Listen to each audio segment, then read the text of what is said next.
جنوبی امریکہ کا ملک برازیل دو خصوصیات کی بنا پر پوری دنیا میں مشہور ہے۔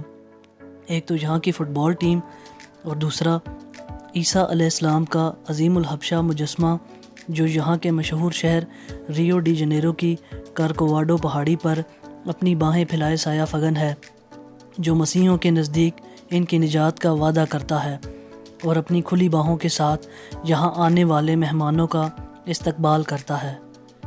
کرائسٹ دی ریڈیمر کو پوری دنیا کا سب سے بڑا مجسمہ سمجھا جاتا ہے۔ یہ مجسمہ 1931 میں تعمیر کیا گیا۔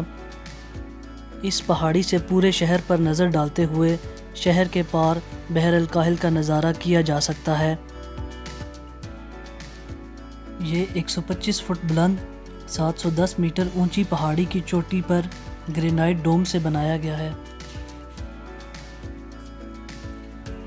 اس کے سر کی لمبائی 3.75 میٹر، ہاتھ کی لمبائی 3.2 میٹر اور ایک ہاتھ کی انگلیوں سے دوسرے ہاتھ کی انگلیوں تک چوڑائی 28 میٹر ہے۔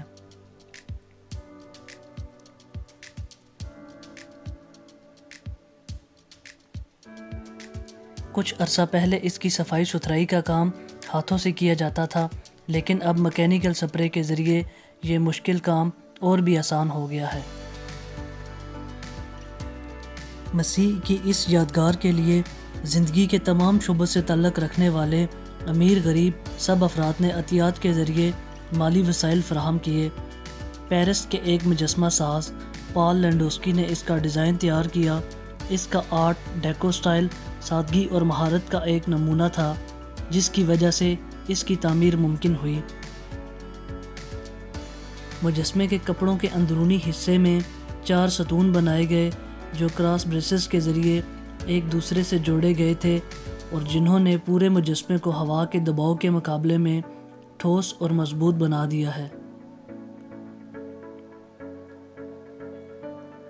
جہاں ضروری محسوس ہوا وہاں سے ان ستونوں کو بیرونی شکل کے مطابق اندر سے تراشا گیا۔